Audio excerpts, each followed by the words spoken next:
So took the old door that was falling apart, kind of reframed everything on it, or re-screwed everything, put a piece of T111 in it, so it finishes off nice. And it's always opened in, so I just put the closer on the outside. New T111. Got to paint this. Got to go around and caulk all the windows. They leak pretty bad. We already did a mildew abatement. Just put all new gutters on. Keep this deck right here nice and dry when people are hanging out here.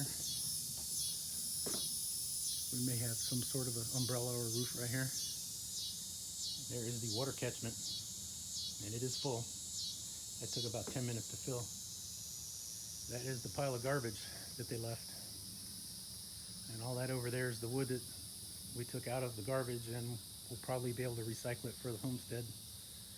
And here is the wood that I was able to recycle from tearing the old bottom of the deck out. So some of that will be reused. I've already reused some of it here as the 4x4s that hold this deck up. So what's going to happen here is there's going to be another 12x12 deck right here that's on the ground. So that's what those steps are for. I built those steps for now just to use up to get up here, but they're going to go here. And then over here I'm going to have a nice, like an 8-foot wide step that goes out a little farther, and I'll probably even add 1, so instead of 3 it'll be 4. But this is going to be like a little workshop area.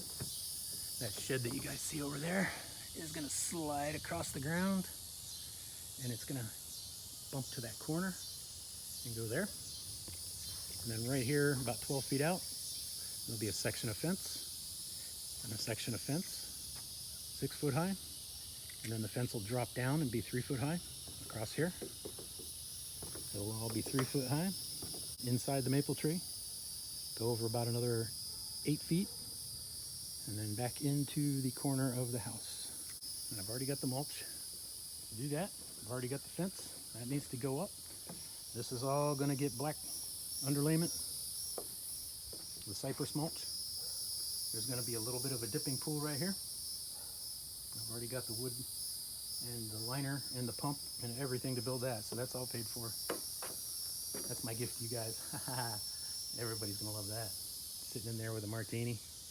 And then over in the corner where the fence does a turn, I'm gonna put an angle and build a little pond. And in that pond, I'm gonna take some of these aquatic plants and put them in there. And also where this corner is, right here in the fence, there'll be another one. So there'll be 2 angled pieces there with liners. And we'll put some aquatic plants in and some gambusias, which are mosquito-eating fish. Got quite the pile to burn. Been working on this thing for a few weeks, making some videos. I appreciate everybody watching them. I hope you guys learned some stuff watching me. So that's all gonna get basically regular wood fence. I'm gonna lay it down flat, I think. You tell me, lay it down flat or stand it up, and do little sections around that. And all the way around the house is lattice right now. I think I'm going to go ahead and just get a bunch of sections of fence and cut them into like 2-foot sections and go all the way around the house. And that will keep the riffraff from chewing on the insulation underneath. So let's get started.